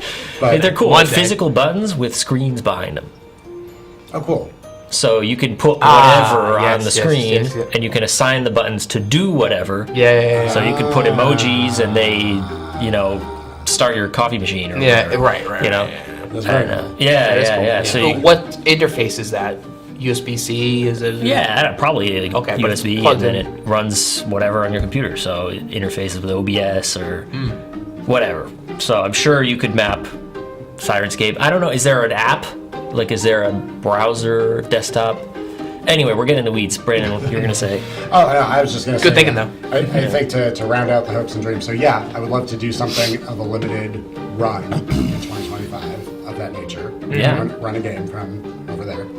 Why that system? Because I love it so much. Oh, okay. That's all. That sounds great. Yeah. Let's do it. You heard it here first. You heard it first. Yeah. And second. And I think the other thing that I'd like to do, and this is probably just based on the time of year where we're recording this, live streaming this. Yeah, right. But yeah, I just want to get back to a more consistent routine. Nope, because, I stole the thing. yeah, between having a very busy October and then Thanksgiving and then Christmas, I've kind of been in and out based on other commitments, and I'd like to just get back to like a more steady state of being here on Fridays. Wow, yeah. You're, That could actually, we could lead with, if you wanted to prepare it to do sooner than later, we could lead with that. what works better for you, earlier 2025 or later 2025? Yeah. I Really putting you on the spot now. I mean, we don't have I to, need to but it's consult throwing with it the out there. family. Yeah, on sure, that right, one, of course. But This is neat, yeah. yeah. It doesn't have to be recorded every single week either. If it's only going to be like a 3-episode run, I mean, it could be. Yeah, we would have to figure out Yeah, of schedules course. and Yeah. yeah. Neat. Yeah. That's fun. That's cool. I think that's great. Thanks for that. Putting Yeah. it up there. That's Yeah. There's a hope and dream. There's a hope couple and dream. hopes and dreams. Yeah. Anything else? PC input would be one of my. We've talked about doing a Kickstarter here, just at yeah, the table yeah. right now. But I think production-wise, Definitely Kickstarter's later far in and the away of year, anything. yeah, We late leave it year, to you out anything. there on the internet to Yeah. give us a like support. and subscribe, please. It actually helps. Yeah, the please. best thing you could do to help us out is simply share our show with your friends and get this thing word of mouth. Any Yeah. of those third-party validations that we've received thus far have been super helpful, super validating to at least, Thank you. support our. Yeah. The show's good, or like the production's great, or like Yeah. this isn't a Zoom call, and like that's been the driving force behind this is like in person. And it's so small that it actually, every single person is noticed right now. Oh yeah, Which is pretty cool. Which is 'Cause, nice like about when this you're on a live stream channel right of now. 1 million people and there's like 50,000 likes and 900,000 And the views. chat is just pouring with all Yeah, sorts or of right for a stream, it's like, all right, I'm just here, like, passively. yeah, which is fine, but you don't feel like you're supporting. Whereas here, I'm like, this video has 4 likes. Wow. I gotta You know? I gotta give a couple specific shout outs here. So I was gonna give some shout outs too. Oh, I think one of them is the same. Okay, go for so it. yeah, Tim Curry. Nice, man. Absolutely. Thank you, Tim, for supporting us and watching. Also, Robert from Shadow Dark Memes. Oh, cool, nice. Yeah, Okay. because he's commented and helped sort of boost our signal a little bit. So thank you. Yeah, Todd is a recent one too. Mm-hmm. Tim and Todd. Tim, Todd, and Robert. And Robert. I mean, I don't have any additional shout outs, but I appreciate those guys too. Yeah, that's awesome. I think those are the guys. Well, they're the most active ones that I Right, mean. Then right. there's like The the names. voices, the voiceless majority out there as well too. There's Sure, certain anybody who's names, watching. which is awesome to have. And it's Subs, we do have subscribers. We don't always know who they are because Right. most of them are not like publicly sharing who they are, Mm-hmm. but we see the number slowly going up. yeah, and to actually hear from the Tims and Todds and Roberts of the world is self support, or it's like it's. What did I say recently in our Discord? Like, it's humbling to hear these words where it's like, wow, we're not just shouting into the void, and like to actually hear a human response of like, oh, how you doing this, or I like the way you did that, or the banter's great, or whatever. All the positive Yeah, comments we've yeah, heard. It's yeah, like, yeah. oh, cool. Like, yeah, I forgot. There's actually human beings like enjoying this stuff Right, out right. there, and not just numbers and. Because then it gets, because you're talking to yourself, you're like, oh, that was kind of cool, like, what we just did. Then you're like, am I just like jerking myself off, or like, Yeah. am I right? And then you start thinking about it, and you're like, maybe we're not so good. Right. Yeah. And then you're like, but I think maybe it is good, maybe kind Yeah, of. And then self- someone is like, hey, self-deprecating. that's pretty nice. Like, ah, great. you did a fun episode, you know? Totally. Like, I don't need anyone being like, you're so great. Right.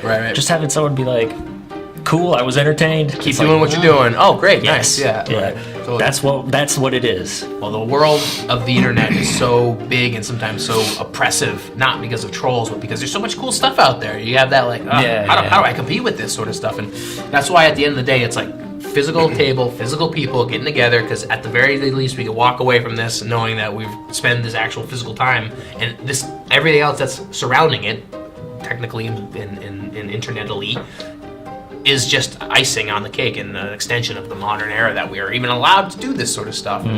So it's cool to see where it can go, but I understand it's a huge demand on people's time here and there, and attention there, and attention, sure. you know. So it's let's at least try to do something quality of worth doing. Yeah, but it's nice to hit that balance, because I'm not going to name, and of course no shame to a recent show that just launched to much fanfare after a successful Kickstarter. Yeah. Good for them. Yeah, I'm always there to say, But- great, let's get it all out there. I don't think we need to do that. You know what I mean? Like, I think it's great that they were successful, and I hope they continue to be. But like their level of polish on an episode 1, I'm like, we don't need that. Well, I would love to get there, but I'm Yeah, big on right. sustainability. How do we Right. keep this sustained? And if Right. we have a nice looking episode once, how do we do it twice and then 3 times? Right. And we, you know, if every camera has a cameraman and every, you know, Right, and switcher, you we have need a that switcher, and we have an audio $300,000 or whatever. Yeah. Because Yeah, we make movies and we understand the But again, production no costs of this sort of shade to stuff. them, No, to be clear. of course not. And No. I wish everyone the best, and I hope to play at your table one day too. Yeah, we'd like to get there. You think about mechanical design, and you think about production design, and there are some similarities. The more moving parts you have, the more likely it is for something to fail. So Oh yeah.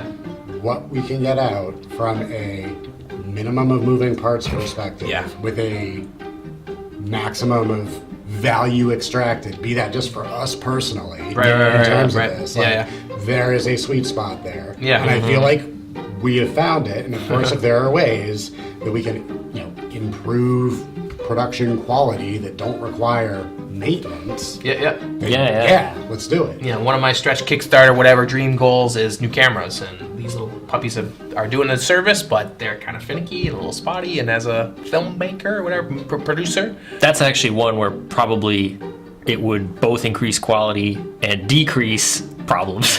yeah, right, These yeah, are like right, but it's that's like $6,000, No, right exactly, there, yeah. right, You know, so if we that get a camera really like our pay cable for it. cam's ironically the best cam, but we want uniform cameras there, Right. Yeah. So they're serving the purpose of very low cost barrier of entry cameras.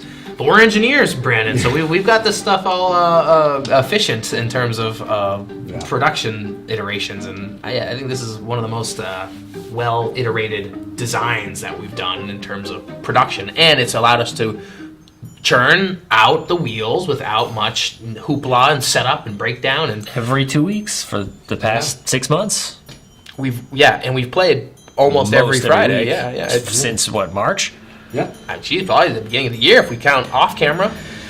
Yeah, well, yes. That's a testament. Yeah. Yeah. I'm proud of that. Well, actually, since a year ago. Now, Yeah. yeah, Because I think it started at the very end of December, or maybe first week of January. I think it was the new year this year. Yeah. Okay. Wow.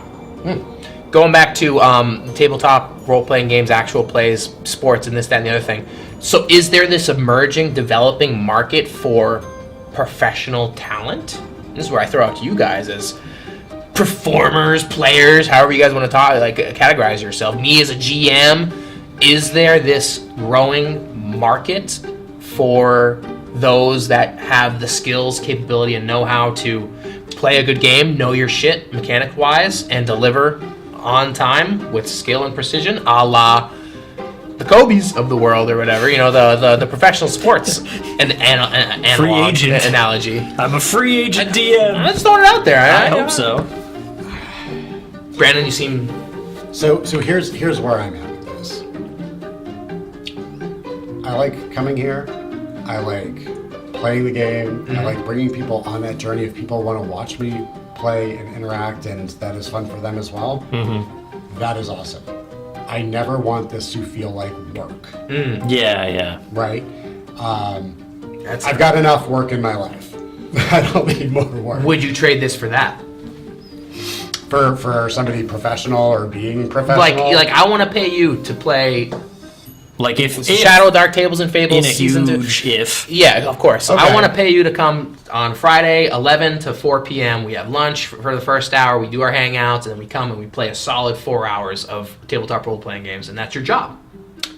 If it was a byproduct of what I'm already doing and I'm not being asked to change what I'm doing in terms of how I play the game. Interesting. Get into Yes. the purity aspect of it. If it gets to the point where I'm thinking about, oh man, I got a session coming up. Okay, I need to like start prepping. I need to do some vocal exercises. I got to make sure I am at the very top of my game. I got to make sure I look at the cameras at the right time to make sure that the audience is engaging with me. I mean, do that. There you go. You got the camera now. The audience is engaging with me. Yeah, like, if it gets to the point where I am actively thinking about how I am presenting on camera, that is going to take away from me playing the game and being immersed in the game. Maybe there is a point in my life where I get to the point where that is not the case. But right now, like, yeah, sometimes it enters my mind, like, oh, I'm taking too long to make this decision, I have to go. And that's maybe a good thing, right? That keeps the game moving, right? You know, that's maybe something I should be thinking about. But Yeah, I think there are aspects of the production that actually make it better in some ways, because I think it does keep Constraints. it super focused. Yeah. And like, all right, let's get through this fight. Let's figure out this NPC or whatever. but like, But yeah, like to have the stress, you don't want to have exactly. stress I don't want to about be it. thinking about, oh man, my Torgak voice was slightly off this episode. I'm a failure. Like, No, I'm not saying thinking about that, but I feel like you're harking to this purity aspect of, you know, it's like looking for a muse or like being creative in which I want to just make my poetry, as opposed to every day at 10 o'clock I get on the computer and I write some poetry or whatever. You know, that like every day I go to this thing and I write my book or craft my craft or whatever. Go to the office and do whatever. This could become that, and maybe when making it work decreases the level of fun. But you could always step back and say, "Man, I'm playing a game for my job or whatever." And with the age of the internet, the sky's the limit. I would trade it for that. I think it but then, you know, you think of, there's different aspects, right? Like for me, it's hard to think of it in that context because, and probably like you, because you have your life and the full-time job and this and that. Right. And now to like, fit all that in on top of that, if it was like, all right, this is, to get to that point, it would have to first become some level of income, and then it would get to supplemental income, and then it would be like, holy shit, this is actually This is my making salary. a lot of income, Yeah. equivalent to the salary, roughly. So then change over. And then all of a sudden you would have this free time. So I think it could take away from the fun, but I think on the other hand, you know, those 8 hours a day where you're like, shit, I did my client and this email and this is all of a sudden freed up for you to say like, okay, we'll record working an on my extra DoorDash. session. Yeah. But I think we can play our way. We can play our way. and that's Because we're not trying to copy anybody. That's the thing. That's what's enticing. Yeah. I'm gonna go back to, you mentioned muses earlier, right? Yeah, so yeah. I'm gonna go back into our history. Do it. You and I. Do it. Okay. When we were doing our earlier film projects and internet projects, right? Mm-hmm. Who were? Talking about the jive. I'm talking about the jive. I'm talking about All of it. Lounge, Gotcha. I am talking about everything. Nice, Okay, dude. Nice. The Army of Darkness suite. Sweet. Perfect. All right.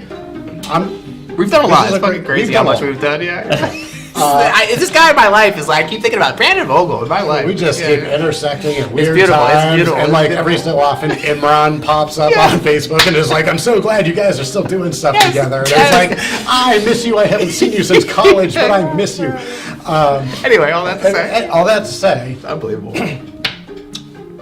Sam Raimi, Kevin Smith, Robert Rodriguez, Quentin Tarantino, right? They were doing what they loved, and people weren't dictating how they do it, right? That is still my dream for production type stuff, right? Hanging out with Maybe your it's- friends and making shit. Exactly. And maybe fire catches somewhere, right? I think when you become beholden to it, I don't know. As long as we could do it the way we want to do it, I'm happy. Yeah, I wish Steve was here again because he would. Steve would tell me I'm dumb. Yeah. Because I hear this voice in my head of like, well, work is always gonna suck. Even the Sam Raimis Sure. and Sure. Robert Rodriguez is like the Spielbergs. For those that don't know, the fucking other directors, like they're gonna have shitty things about their job, and like Yeah. what they're making, Star Wars or whatever, Indiana Jones, whatever. These fucking great big movie directors and shit that we idolize or whatever. And it's going to happen with anything you do, but can you walk away from this knowing that, one, it's very rare, and we're fucking imagining. Well, now we're talking future. way more into the of dreams course. part. That's fine. Hopes and dreams are great. We're in hopes, now we're in dreams. But I think it's one of those like shared vision, shared table, shared reality together, and even like shared Discord servers, shared like there's people we've met in life and physically doing this stuff that I want to at least try to communicate these thoughts to, because I don't know, it's cool, it's fun, it's a good way to spend my time, best way you can be creative with your brain, but creatively fulfilling. But it's one of those, I don't know, maybe because I'm the renegade independent filmmaker where I wanna crack the nut in my own way. I wanna solve the puzzle how I want to solve it, as opposed to we've talked about this forever on Open Lounge, like get the job, go to work, and ride off into the sunset, which 99% of people do. But if I could do it in this way, I don't know, it seems like a grander victory of sorts. But well, it's funny, I actually know you pretty well. I really don't know Brandon that well, but this is very rock and roll, right? Yeah. Except so Always, I don't know your taste in music that much, but it's very rock and roll. Yeah. Except what is rock and roll but a business? So my whole point is to Beautiful. say that I don't know Steve at all, but I think it's halfway in the middle. Like, I think that even now, you get the DM blues and like Wii's players like have ideas and things. We do like this and that, right? I'd love to explore And, more of that. It's never perfect for every one person because it's a group thing. Right, you know what I mean? right. So me as kind of the producery type, I'm always like, how can we get the engagement? How can we drive up the numbers? And which I love. Right. I just don't want to live by that. Right. Exactly. Which I don't really either. Right, But that's right. me, so I'm going to. But if there's you guys who, actually we're probably the three most involved, and Yep. we have lots of other people who are put equally in as cool. time. But Yep. then you guys are doing your thing of like rock and roll. We're doing it our way, which is good, because then it's a balance where I'll say like, okay, we should try this new thing to get more content, or we should do, this is like, let's say hypothetically we do this for 2 years and we're at like 150 subs. I don't know, maybe you guys would be the ones, but I would definitely be like, all right, let's pull the plug on the channel and just do it for ourselves. But then you guys would, have your ways. We've been there. Yeah. We've done that. Yeah. Right. And I think that, my day job, like, I am an international man of business. Like, I get it. Like, you have to have the results. You have to have some course. sort of return on what you're putting in for the work. And I think that there's a way to do that with the framework of enjoying it. What I don't want to do is be at the point where I'm like, I attack the orc, and Al's like, that's great, because of your position, you have advantage. And I'm like, cool, I'm rolling with advantage. And when I need to roll for advantage, I'm using Chessex dice, because they are balanced perfectly and have the... Sorry, do it again. Now you're on the close-up. Oh, no. Al tells me I can roll with advantage. And when I roll for advantage, I'm using Chessex dice. Smile bigger. Actually, I kind of See, want this that. is exactly what I mean. Now we're playing I think we actual should- play the role playing game. We're playing actual play the role playing game. This is better. Oh God! I know Actual what you play mean. the role Yeah, play. yeah. Like not do. Yeah, I mean, there's what is authentic, and then there is what is like completely inauthentic. I think Right, there's a right, way right. to be authentic and also meet our business goals. Well, I think what you were, sure. I was thinking of summarizing what you were saying, Errol, of like a frog on a boiling pot of water. Like, it's going to be incremental, at least ideally, where you are going to willing to take on those working my voice a little bit more, or like think about what I'm bringing to the table, and I find that happy medium. You probably feel that way too, Brandon, with your games of like putting enough time into prep, but not spending enough too much time that like you're not eating or sleeping or whatever, taking care of the family, whatever. But would I want to spend the 9 to 5 prepping for this Friday session? I don't know. Again, we started talking earlier about focus and commitment, so to actually be super hyper focused in the development of something, I think I want to get into that. Yeah, because it's like making a film. You live, breathe, and Right. Eat, sleep, or die, that sort of stuff. And like, is that what we're doing here, or as a majority of players with TTRPGs, it's the last thing on their mind, and like they come and they beer and pretzel games and shoot the shit and they leave, and great.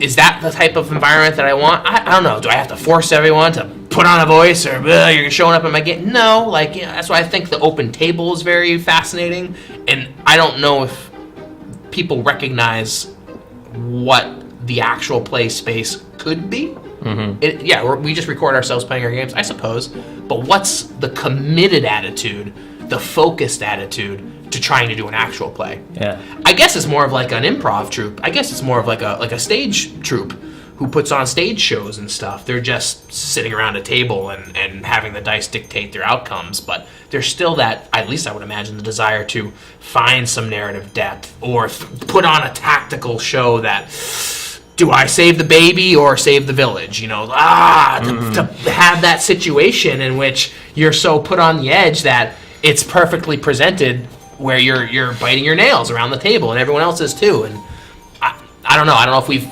done that completely, and I leave it to you guys out there. Thanks for watching. But do I feel like I fulfilled that? Have I made my Death Star and Darth Vader, or where are we with Chapter 10? With I guess there's some loose nods to Captain Skrekek of the Sunken Castle and this, that, and the other thing.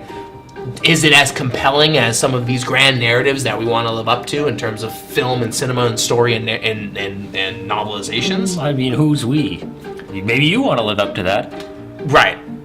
Do the rest of us? Right. I mean, if you do, we can try. I think I don't want to put it on. I don't want to put it on Brandon in this situation to say you better live up to my narrative expectations. Star Wars. Yeah, you better give me Star Wars, Brandon. No, because I think again the summer is greater than our parts, and the sheer act of doing it is better than not. In Chapter 10, I gave you Star Wars. I looked at the exhaust pipes. I shot that and blew that shit up, all right? There you go. Touche. You use the Force. There's a cinematic moment of everybody running out of the tower as the explosion happens. Fucking dope. The explosion. I remember it well. That's fucking dope. That was good. So you gave me that, okay. There you go. That's I it. gave You it got to you. Star I'm gonna Wars. double your salary now. Thank you so much. You may as well triple it. It's the same. Okay. See me next season. Hey, you keep me in snacks. That's good. Yeah, exactly. I make meals. Yeah. Make meals. Well, we are rounding out an hour and 42 minutes. That's a pretty good stream. 30. Yes. Yeah, We got any thoughts? Any questions in the chat here? if we could summarize all this, what would be the chat's summary of it all? If we could even demand such a thing from such a chat. I don't know. Such a chat. Yeah, this is like such a ripe group of people. A group of 3, as the numbers say, or possibly 2. Hey. YouTube's always giving like separate numbers, Bots. different numbers. Bots out floating the internet. What's that again? What's that? There's going to be AI videos of us sitting around the table now. I hope so. Talking. What do they call that? Dead internet? I don't know. You ever hear about this theory? Where like AI is talking to AI bot viewers. It's like Let's not get into this. This is a separate. You scared? No, we're wrapping up. Sure. No That's a tangents. subject for No another stream. tangents. That is Yeah. this is a subject for another stream. I want to christen these dice. You guys already rolled it, but I want to roll on the Shadow Dark Something Happens table. Okay, let's do it. I was gonna say, I don't What even color know do you where want? that is because I'm not familiar with the Game Master section. I'll of take this. green. I think green. I'm always kind of rocking the green. I think. Got it. I bookmarked it. Oh man. Clever. We're gonna combine your 2 rolls. Okay. Go ahead. You roll a d100. Daryl. 100. Yeah. Okay. We're doing d100s. And I'm doing the 10s. Oh, No, we're doing. yeah, Oh, yeah, yeah. you need two D- two yeah, percentile rolls. Got it. We'll start with it. We'll start with whoever's the highest first. Ooh. So what do we got? 96. And a 9. Wow. Okay, Right. 96. An NPC throws off their disguise, revealing an enemy. Who's the enemy on a 9? A bright star appears in the sky, visible even at midday. Ooh. What do you guys make of that? Sounds like a fable. Put it on a table. I'm not going to take your line. Close it. I like that we got high on the scale with 96 and low on the scale with a 9. So you've christened these dice All right. with an NPC revealing they're taking off their mask and a star seeing it is revealed. At the same time. Yeah, maybe we're the taking off of the mask. These are creative challenges for you guys. Now that we have an Yeah. input, play it, build it. I like it. No, this is the celestial lord or archon that has been pulling the strings behind the scenes. Okay. You might think, being of a celestial nature, that this is a creature of order and good, but this is actually a fallen celestial, more akin to a demon or devil residing in the lower plane. So is this shooting star like a summoning of this fallen angel? I think yes. In my head originally, they were one and the same. Oh, Falling star falls to the ground. because of this. In the What do you distant thought? desert, we see a puff of sand. And from the dunes emerges this figure. This familiar figure who then begins to shimmer and changes into their true form. I can't wait to see who that is. Nice. I can't wait till we get together and figure out what happens in our Venta. Kind of talk more through about this stuff. NPC, which NPC from our cast of characters? This was just obviously, you related it back to the desert. I wasn't even thinking of our ongoing game, but I guess everything in our mind is coalescing around everything we were currently This engaged could with. be possibly for your DM endeavors. It could also be. Yeah, it doesn't have to be the Jumping desert. off Well, yeah, I wasn't thinking about this role in the context of our campaign. I wasn't at all. He So- was, I guess, for a second there with the Sure, desert. why not? Yeah, that's. I was like, yeah, Interesting. bring it in. You want to go for a story? I just You'll left get Star Wars. Yeah, well, we got a star coming down. in a very long time. We got a star fall from the sky. That's how Empire starts. That's right. Look at this. Dang. I can't wait to see what your campaign's going to be. I have some ideas. I'm ready, yeah. Well, with that, I want to thank everyone for joining us. Thank you all in this end of year wrap up as well. Thanks to our players, our table. Thanks to our families for letting us do this sort of stuff as well Yeah, too. yeah, That's true. huge as well too. And thanks to the dice for giving us a story beyond our own capability. One more thank you that we missed. Thank you, Kelsey Dion and the Arcane Library, for putting together Shadow Dark as our vehicle for this endeavor. Totally, yeah. It's one of the pieces that has arrived at the right place at the right time in terms of mechanics, layout, sensibility, and I'm glad to have taken it on board and hopefully do it somewhat of justice as a game master, but hopefully for the rest of you all as well too. So hopefully you'll join us in our ongoing fables at this wonderful green table, and we wish you a happy new year, happy holidays, and see you in the 2025 year as we bring on our story and continue our adventures together. All right.